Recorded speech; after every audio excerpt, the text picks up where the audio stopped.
Buongiorno a tutti voi, siamo all'ultimo di questo ciclo di incontri. Prima di iniziare permettetemi di ringraziare davvero tutto lo staff della Biennale Teatro per questa bella organizzazione e di ringraziare Susanna Fenzo. Avete conosciuto la voce di questa nostra amica, ormai interprete e già espertissima di teatro. Grazie.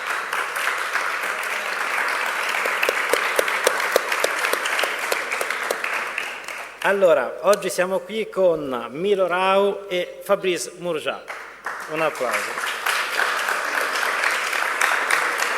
Allora, una nuova generazione di registi giovanissimi, lasciatemelo dire, che sta conquistando le scene internazionali con spettacoli che hanno, naturalmente, come è giusto che sia, poetiche e dinamiche diverse, ma che in qualche modo sono avvicinate da un tema sottile dal quale partirei, che è la memoria, il necessario confronto con la memoria. Da un lato con un impianto estremamente, intensamente politico per uno spettacolo come Het Radio che ho apprezzato tantissimo, dall'altro invece con un viaggio più intimo, più personale, nella memoria privata, che evoca anche a sorpresa Adriano Celentano con i ragazzi della Via Gluck, e però questo tema in qualche modo rientra e ha attraversato anche tutta la Biennale Teatro. Allora vi chiederei, comincerei proprio da Fabrice Murgia, Leone d'Argento 2014, non dimentichiamolo. Che cos'è per lei la memoria? Da cosa nasce questa necessità di confronto con la memoria? Well, there's two parts, I think, in my work. Using the memory, there's a personal memory, as in the show you've seen yesterday. I love to write with my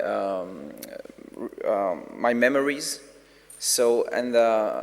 and to make fiction with that. So it's like a little game, I think. I'm not a writer from the literacy school, so at first I was an actor. So it's important for me to work with my affective and sensorial memory, as I had also a Stanislavski formation in Liège, and it became just staging. And I love to work with the set designs and to the immaterial images of the nightmares or the dreams. And as well, there's the part of reality. In my last show, Children of Norway, I went in Chile to interview prisoners during the people who were prisoners during the Pinochet dictature.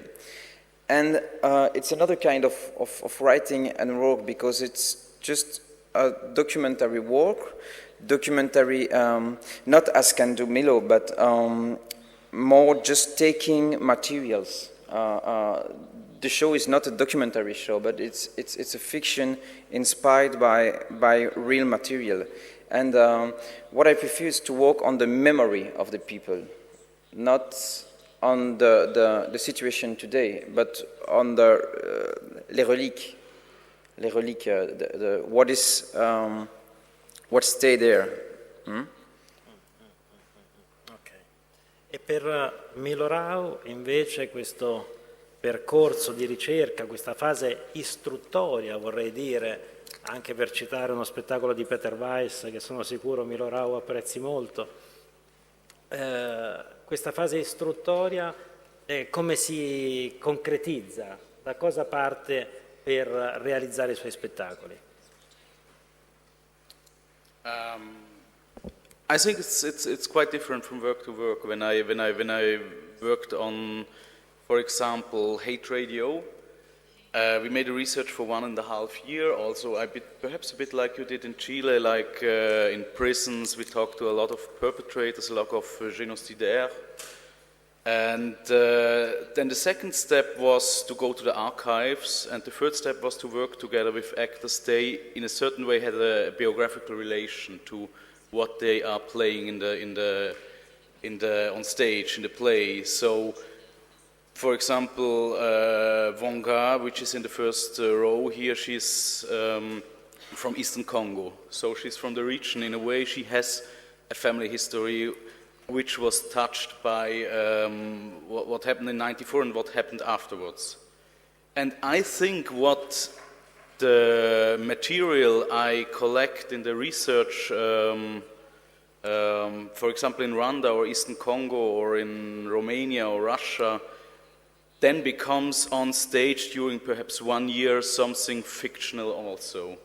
In the montage, in the interpretation by the actors, but also in the interpretation by the set and in the situation. So I think that Hate Radio is not RTLM, Radio Télévision d'Émile Colline, so let's say the prototype of what Hate Radio become on stage, because if you would really reenact, if you would really make a documentary play about RTLM, it would be extremely boring. Because you can't go back, and this is the reality of memory and not a technical memory. It's not a technical repetition, because this radio is memorized as Hate Radio and not as the real RTLM. I take always the example, for example, it's not proved that they played Nirvana, but it was that age, and it was that behavior, that nihilism, that, let's say, globalized world. And that's what I'm interested in. So put it really on '94, but at the same time put it on 2014 or 2015. That's also a reason why we reworked the play. Somehow, when we played in Avignon, for example, we made a bit more France in it.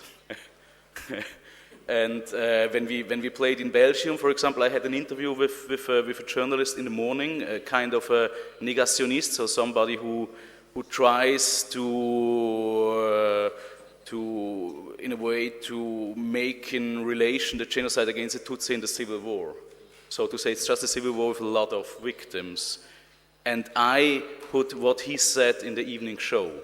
So it's a way of reacting and reenacting and inventing and documenting in the same time. And I think that is not what Peter Weiss did.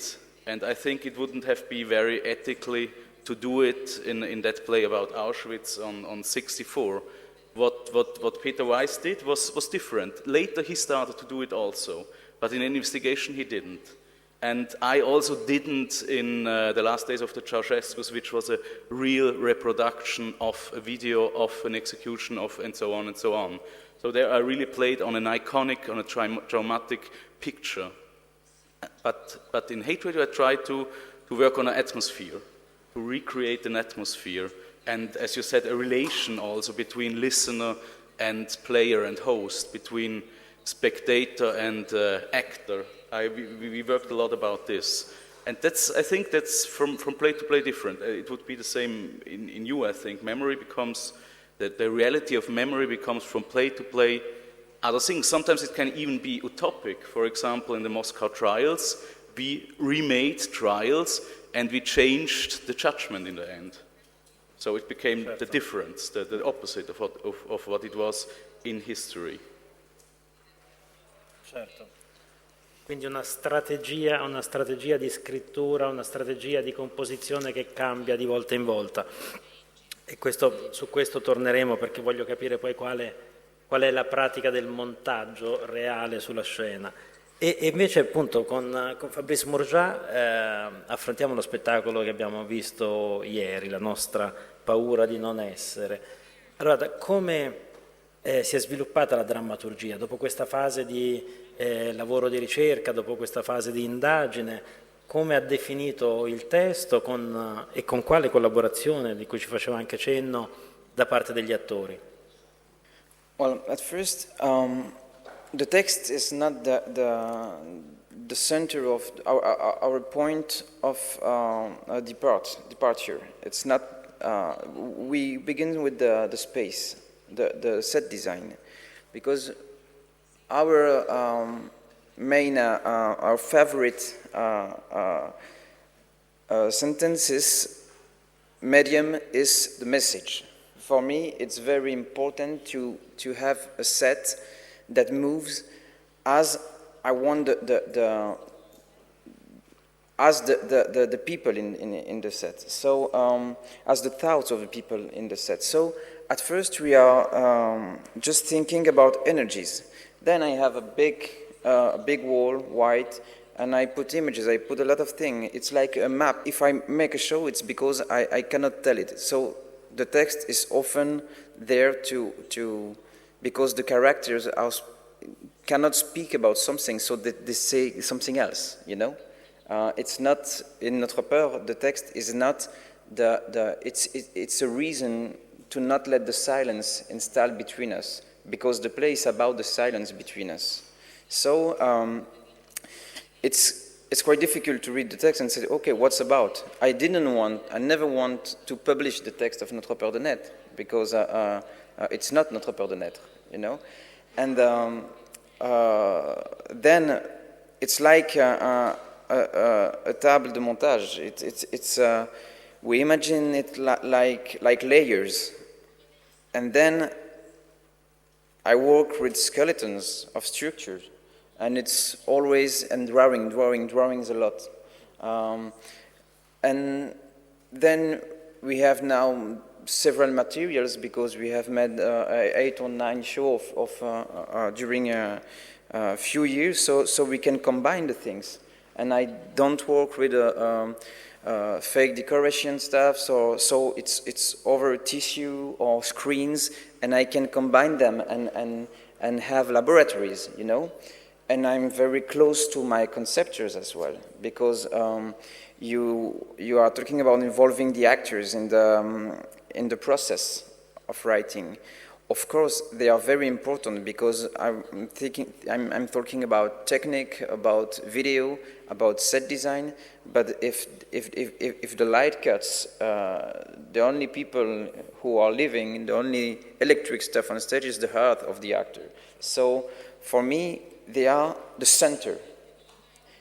They are not the point of departure, but they are the center of the thing, because the main topics of my show, something that is often here, it's the situation of a human fighting with a machine, because this place talks about human who begin to seem machine, and machine that begin to seem humans. So I love the fight with the directors and the actors in the set. It's like a piège, you know, and.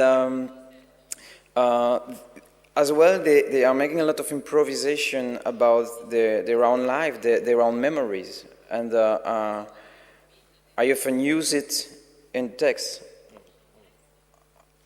The life are stolen, and I vomit it differently. Vorrei approfondire l'aspetto del rapporto con la tecnologia, cellulari che ci parlano, e un video che ci accompagna, ci inquadra sempre. Sulla scena la telecamera è un elemento drammaturgico molto forte, no? Che sottolinea, che accompagna, che dà prospettive diverse. Allora, ci racconti un pochino meglio come lavorate con questi oggetti? For me, I'm not making a technologic theater. Of course, I use technical materials, and I use the representation of the actors. There's the actors, and there's the image of the actor. And but to talk about what is very new, I never work with sensors, or there's often a technician with a cue. I could, but that's not what I'm doing. And it's an old stuff. Theater is an old stuff. It's cameras, screen. It existed in the 70s, but what is amazing is the way that the relationship between people and their image is changing. How the selfie changed the representation of me today. It's just a bullshit question, but it's important, because I think we live in a very egocentric world, a lot of individualists, and our mission of our generation is to rebuild the collective, and we never, I think, will go back, because we had a lot of individual liberties we have wanted, but we have also increased the difference between the parts of the world. And even if it's easy to take a plane and like a bus today, it's not easy for everybody. So what I love is just the fact of moving in the world with a camera, and as well moving in small world on stage with a camera. Milo Rau, prima di affrontare anche lì la questione della tecnologia, perché è molto interessante portare in scena una radio, vorrei fare un piccolo passo indietro e chiedergli perché ha chiamato la sua compagnia International Institute of Political Murder. Mi sembra un nome programmatico, quasi un manifesto di indagine. Forse da qui vale la pena partire anche per riflettere sul ruolo politico del teatro oggi. That name there's an anecdote, and I in 2006 or 5 I had the plan to restage the bomb attacks against Hitler. There are 3 very known bomb attacks against Hitler, one in the Wolfschanze on 1944, one at the Bürgerbräukeller, like before the Second World War. And what I wanted to do is to reconstruct the Wolfschanze, it's a little bunker, and to let explode him before the Bundestag in Berlin, and to let it like a monument there, you know? Because there, I don't know if you know the pictures of the exploded bunkers of Hitler, but they are very, very beautiful set designs in a way. And for that I wanted to collect scientists and architects and officers and everybody I need to have an international institute of political murder, and they would stage these bomb attacks. But we had a funding problem in the end. And the only thing that remained was the title. And then the title became as it said, Nomen ist Omen. It became a bit, like a leitmotif for what I did in the last 7 years. So I made a lot of plays about mass killings, about genocides, about state power, about dictators being killed. And the last one in Eastern Congo, the Congo War, 6 million of dead, hate radio. And so I think the term in my work of political is not very near. It's a term that changes in every work, its meaning. Sometimes it's really the choice of a project to be, let's say, really political. We created once a party, for example, to create a law for immigrants in Switzerland. The project was called the City of Change. Or in the workshop, I asked the students to also create like parties to try out what it would mean to have, for example, a party for tourists in Venice. And I'm interested to see the results tomorrow. But in other projects, the meaning of political is more like in hate radio, is more in between, is more historical, and is more in between the spectators and the actors. What's happening there? What's happening, for example, in a theater? Then I made plays where the political is taken very intimate. It's called the Europe Trilogy, where actors are talking about their biographies, reflecting through their biographies on the last 20, 30 years of European history. So this is of course a very different way or when we take the last days of the Ceausescu, which is the only real reenactment I made, where I asked Romanian actors to reenact the trial against the Ceausescus. There I worked on a political trauma, let's say a revolution that didn't happen, or that just happened in television but not in reality. And there I'm working about the trauma that is collective, I think, for my generation in a way. And so there is a lot of different approaches to be political, if you want so. But I just want to, I'm happy that Fabrice said that the aim of our, or the work of our generation is to recreate a we, a community, a collectivity. And I think that's what we should do after 60 years of deconstruction. We should recreate something that can be like a new program, a new ideology, a new manifesto, you know? Dove peraltro centrale è il pubblico, no? Troppo spesso il teatro d'avanguardia ha dimenticato lo spettatore, invece mi sembra che in entrambi questi spettacoli fondamentale sia proprio il dialogo con lo spettatore. A Milo Rau volevo però chiedere anche un'altra cosa.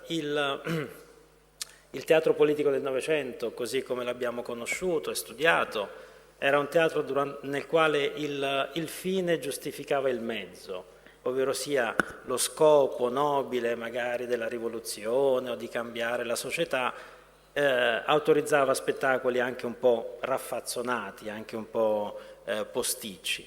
Nel vostro caso, chiedo scusa, nel vostro caso c'è invece un lavoro straordinario degli attori, una cura bellissima dell'interpretazione, dell'estetica, della resa scenica.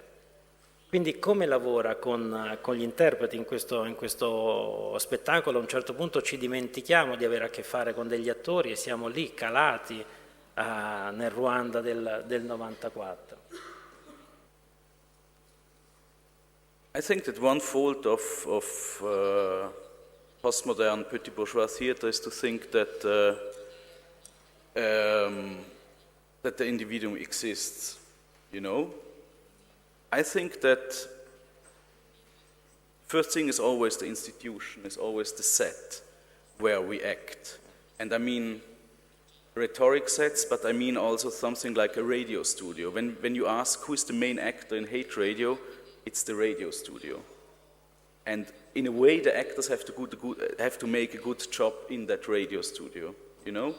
Or when we are staging a trial, I ask real actors, advocates, to stage in this trial to play their own roles as good lawyers and as good judges and so on. So I'm a huge fan of professionalism. In a way, I think it's really important that for that reason that what you are doing on stage, you are not doing it because you are an actor, and I'm not doing it because I'm a director, but because you have another reason. And I think this is, for my productions, is the only thing that you have to find as an artist. Working with me is to finding your reason to do it. I think that's the only thing. For example, how could you repeat Hate Radio 200 times? Because we have now repeated that show 200 times. How can you do it when you don't have every evening from you on a reason?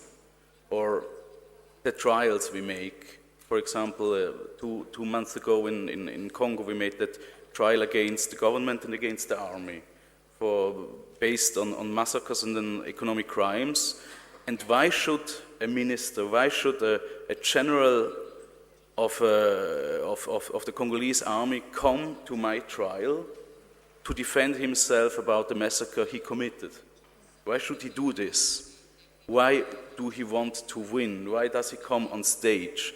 And I think that the stage has to be as important for the people that goes on stage as a real trial would be, as if you play for your life, in a way. I'm now, of course, talking in metaphors, but I mean a political tension, an existential tension, perhaps also a tension between you and somebody very specific that is in the public.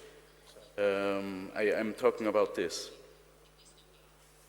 Fabrice Murgia, la tua scrittura a un certo punto diventa anche poesia. Nello spettacolo che abbiamo visto ieri, questi ritratti umani a un certo punto si liberano e si librano in un flusso verbale che diventa anche poetico, raccontano tutto di se stessi. In maniera quasi millimetrica arrivano fino in fondo tutte le storie, no? E mi pare di avvertire un bisogno proprio di dar conto di ogni dettaglio, di ogni sfumatura dell'animo. È così, è vero? Cioè ti interessa raccontare tutto? Yeah, I think I'm more interested by details than the main perception of the world of a character. What I like is because my work is as well about the fact to be alone and how are we alone differently. How am I alone differently than my parents were? And because the ways to be alone are changing because of a lot of things, demography, because of individualism, because of screens. We live in a world of images because of that as well, for a lot of things. But I like to make portraits of sensibilities, just to give, not to tell something to the audience very precise. I don't have lessons, but I think an artist is also how to say, he has to un testimonio del mundo. And so that's important. You are a witness of the state of sensibility in the world. And in Notre Peur de Naître, it's 4 characters at different moments of their life. They are all inspired by friends or people I know. The story of one of my best friends who just sold himself in his bedroom. The story of her mother. I don't know if in Italia here, I hope people have understood this approach, but in the show there's the Italian mother. You know, for us, 1 person and 2 from the region I come in Belgium are from the immigration, the Italian immigration of the 50s, when we exchanged 1,000 kilos of carbone contra 1 human. And for us it's really political, this portrait, because she is arrived somewhere in life, because she was in Italy and now she's in Belgium. So she changed the life of his children, and they are just the failure in front of her. So they represent the failure. In the education she failed. And for us, all this immigration question is I hope here in Italy you could have seen that, because here is my country and I can vote. I vote. All the stories of people moving in the world are very interesting, because if you can make them like a carrefour, how to say un crusso, if you can make that, it speaks about all our relationships. And I work a lot as well in Dakar, in Africa, and it's another part of my work, because all isn't about personalities or media system. I'm really fascinated by the topic of immigrations, of illegal immigrations, and why can I move, take a plane like a bus, and why people can't. And these portraits of, I like to fare il crusso, the sensibilidade, because with some people you can't, because it's forbidden, you know? You can with fiction, but a lot of crusso are not possible today. Prima di passarvi la parola per le vostre domande, chiedo ancora una cosa a Fabrice Murgia. La stampa belga lo sta candidando alla direzione del Teatro Nazionale, quali progetti avrebbe come direttore di un teatro pubblico, di un teatro nazionale? Well, at first, to correct, I just proposed myself to direct. So it's not. Well, I had a long thought about it because overall I am an artist and I want to do my work. But I'm also bulimic, you know. I need to work a lot, maybe too much. Because I work in very short times. I believe in short. I believe for me, it's not a cliche for everybody, but for me, I think I'm not able to do something good if I rehearse more than 6 weeks. I believe in the short times, and with everything from the first day. But it's not possible to live with this. To have the fund at first, to make 3 or 4 shows per year, and I'm becoming older now than I began, yeah, and I feel that I have something to do to give the chance I had when I became very, very young associate artist in this wonderful theater, which is a theater of creation. And traveling in Europe, I can tell you that there's not a lot of theater of creation. And I want to keep this one theater of creation. And I think I have something to do because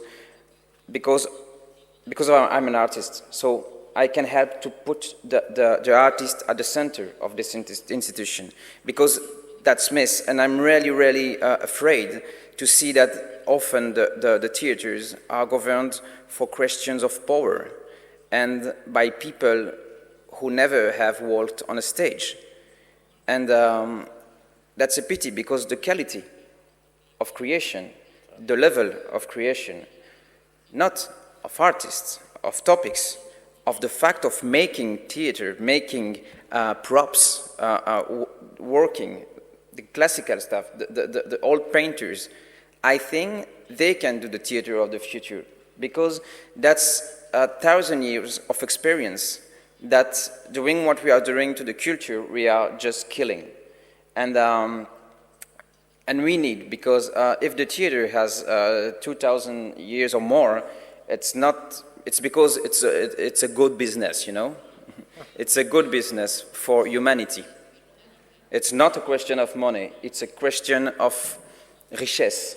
Something very important. And my project is to make a European hub with conceptors, not to work with a lot of directors from every country, but to bring conceptor, video maker, light designer, and make connection to help those people in Belgium to travel a lot. Buongiorno, io ho una domanda, sono Rossella, ho una domanda per Milo Rau. Ho molto amato il tuo spettacolo, mi ha molto fatto pensare questo discorso di riprendere la propaganda di una radio che ha fomentato il genocidio, non soltanto per una questione di memoria di quello che è successo 20 anni fa. Ho trovato il tuo spettacolo molto contemporaneo perché quello che sta succedendo adesso nello Stato islamico è proprio una propaganda. Il reclutamento dei jihadisti si fa attraverso il mezzo che è diventato più popolare adesso per la nostra generazione, cioè i social network. E quindi trovo che il tuo spettacolo ha subito fatto eco con quello che stiamo vivendo e di cui si è quasi staccato dal valore documentario che è naturalmente molto presente, che è la base di tutto il lavoro, e per trasformarsi a mio avviso in teatro, perché parlando con altri ragazzi molti mi dicevano per me non è teatro, è più un documentario, quando per me invece questa mia presa di coscienza rispetto alla mia epoca in cui mi muovo, in cui vivo, ha creato questa distanza che solo il teatro può creare e non, per esempio, un articolo, un saggio giornalistico. Yes, I mean, first of all, talking about documentary or fiction, this is a discussion you can't end, so we will not touch it. And yes, that's my answer. Thank you. Buonasera a tutti, io sono uno spettatore. Le sue domande sono filosofiche. Allora, Porcheddu ha detto che questa è una biennale che si è confrontata principalmente con l'identità e la memoria. Oggi ne abbiamo la prova. E poi ha suggerito anche che la memoria è ciò che rimane, ho capito bene? Per me però la memoria, come diceva Freud, è tutto ciò che non si dimentica. Allora, esistono memorie, come dice Murgia, che possono essere soggettive, ma io credo che la memoria si confronti invece con le visioni del mondo. E non dimentichiamo, e questa è la domanda, quindi la prima domanda è come a Murgia, come si confronta una memoria soggettiva con quella collettiva. Perché dico questo? Perché Milo Rau ha studiato sociologia, è vero, no? Con Bourdieu e con Todorov. Allora, Bourdieu ci dice che esiste una violenza simbolica, non solo quella fisica, una violenza che dipende dall'educazione, che dipende da quello che abbiamo visto al cinema, al teatro, che dipende anche molto dalle visioni del mondo che abbiamo ricevuto. Invece Todorov dice che c'è una responsabilità che è anche singolare. Non possiamo dare sempre colpa ai regimi, perché i regimi sono formati da persone. Allora penso che nel teatro di Rau ci sia questo approccio nuovo che è molto boysiano, cioè un concetto ampliato dell'arte. La novità qual è? Che lui non fa un teatro realistico, tipo il neorealismo nel cinema, no? Inventandosi, perché lui porta gli attori che a volte sono stati protagonisti di quelle vicende. Allora credo che il suo teatro, che è stato definito docudramma, secondo me invece è un teatro che ha a che fare con l'antropologia. Io credo che questa sia la novità che ci introduce Rau e quindi gli chiedo se in che modo lui è stato influenzato da questo background, che è difficile di trovare nella drammaturgia occidentale, della sociologia di Todorov. The relation between the subjective memory and collective memory. Well, I don't know. I just want to maybe talk about the last work I did. You didn't saw it, but Children of Nowhere.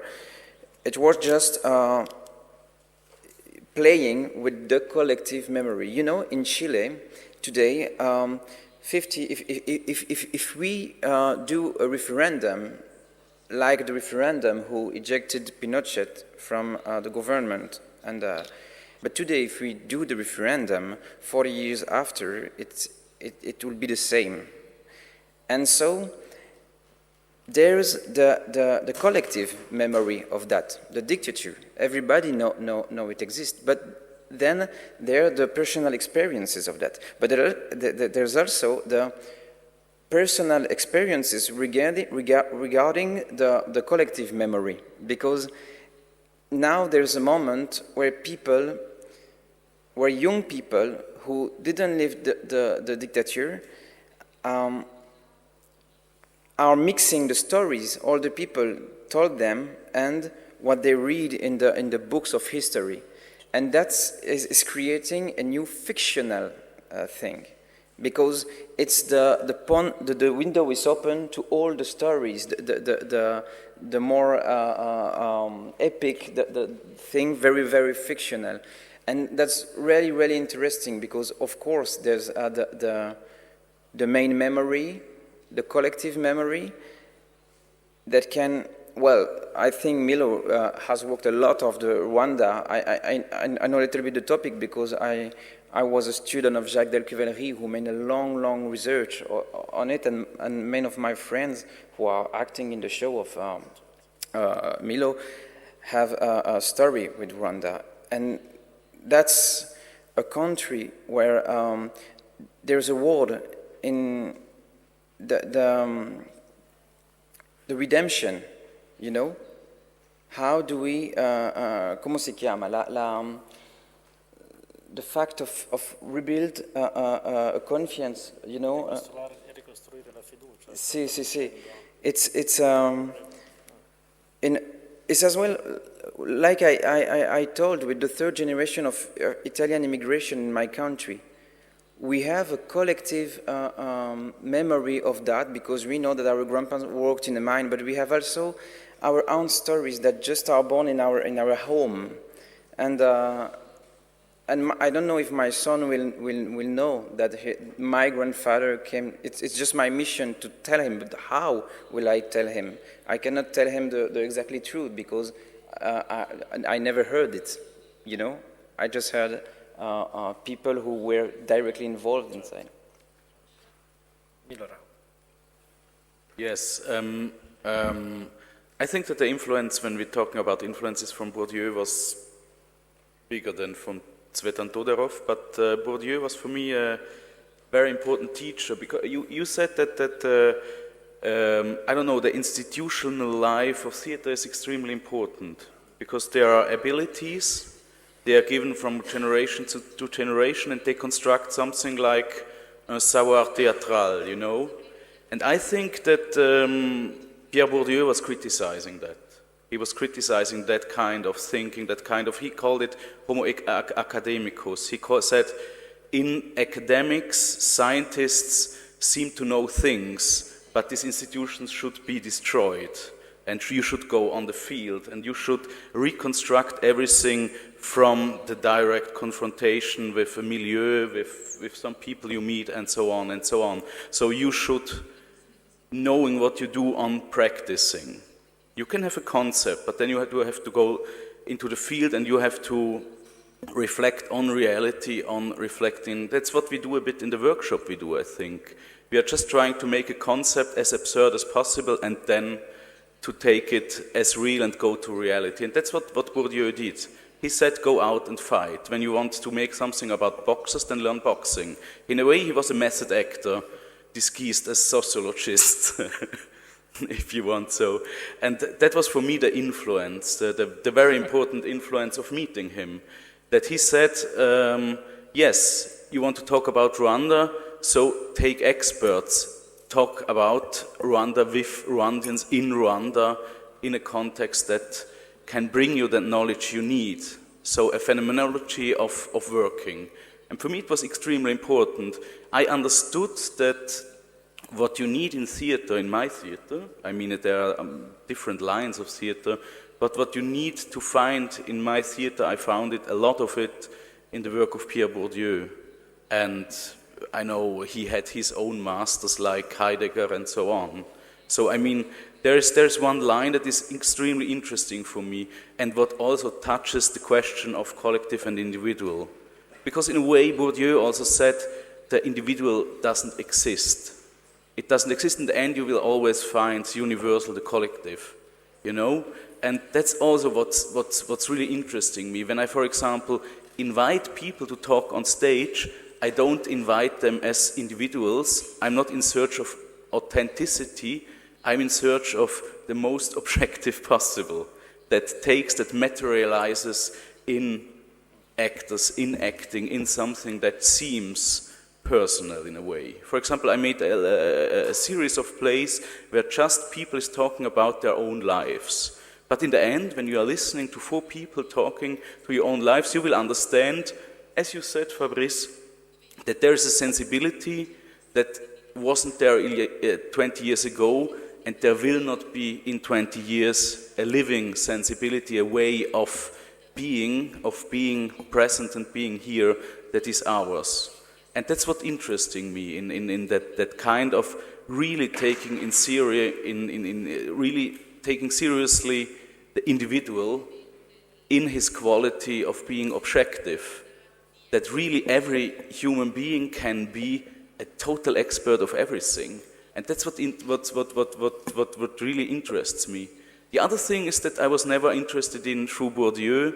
He wrote a lot about gusto, about how do you, for example, perceive something as art or not as art. When you go to an art school, I wasn't in an art school, but when you go to an art school, you learn how to make art.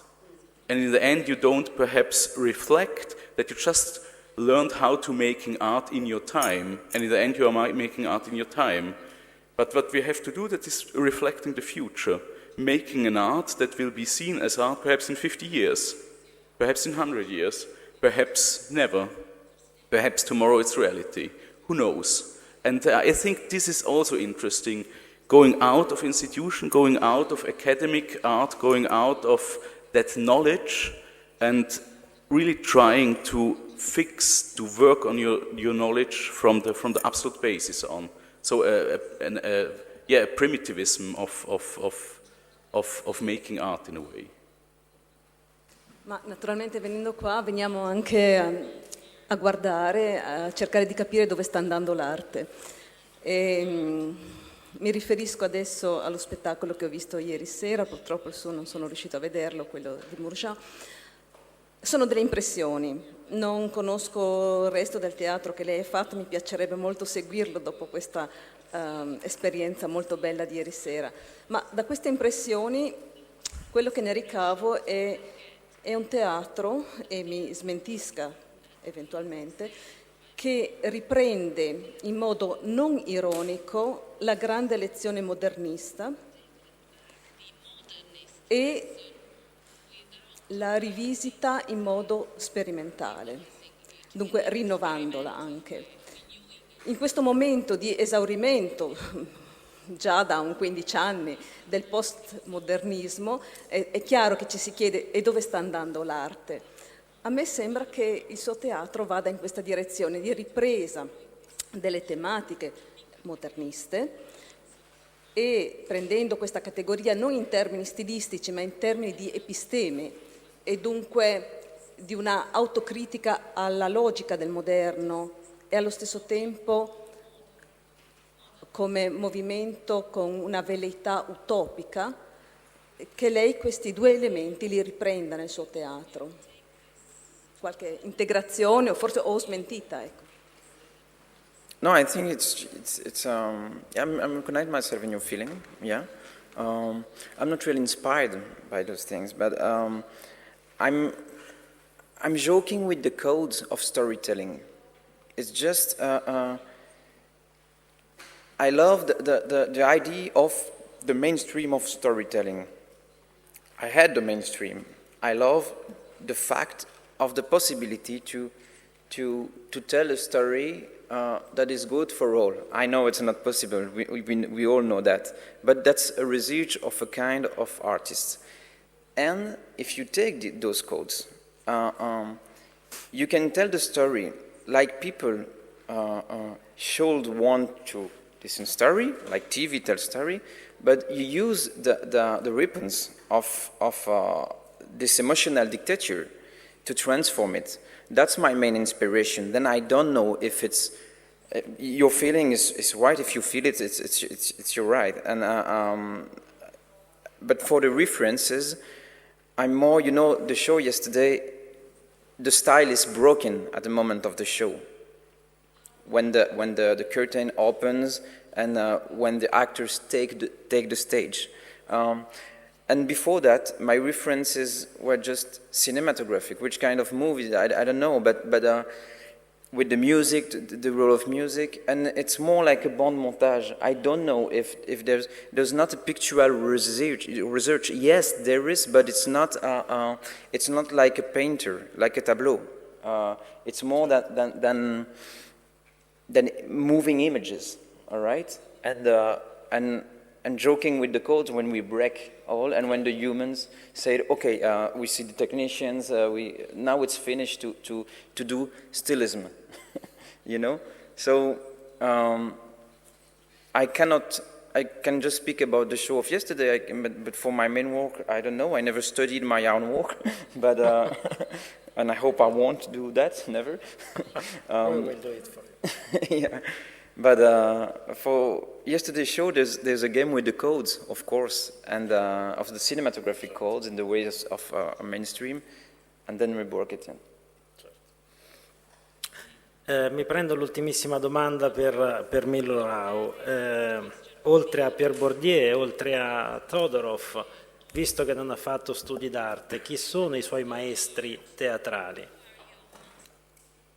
Difficult to say. So I think masters of theater, they are masters. I mean, it's also absurd to call our little workshop masters courses. So, but people that they are doing things I think are really inspiring is, of course, the hyperrealism of Michael Haneke, for example. I mean that thing of really showing things. When you look on what seems superficial, when you just look on the outside of the world, you will see in the end the inside. That's what he's doing. So there are a lot of action artists I really liked, like Christoph Schlingensief, Joseph Beuys, but not that they are really reflected in my work, but they are just really trying to intrude the reality through their art. So they are not trying to referring to art or to codes or as postmodernity did, but they're really trying to create a reality. And perhaps another master of mine is Josip Stalin, the dictator of Russia in the 30s, who made that huge show trials. That was a real inspiration for me. Even if I have a democratic education and I turned it in a democratical way, but that kind of, you use the word modernism, that idea of modernity that you can really, through art, through power, you can construct a new reality, you can create beauty and justice and collectivity and everything. I think this is something which was always inspiring for me, even if I know that Stalin is more a negative figure. So this would be the inspirations. Yeah. Beh, sulle autorappresentazioni del potere avremmo molto da dire. Allora, finiamo qui. Grazie a voi, grazie a Milo Rau, grazie a Fabrice Murgia e grazie alla Biennale. Thanks. Thank you.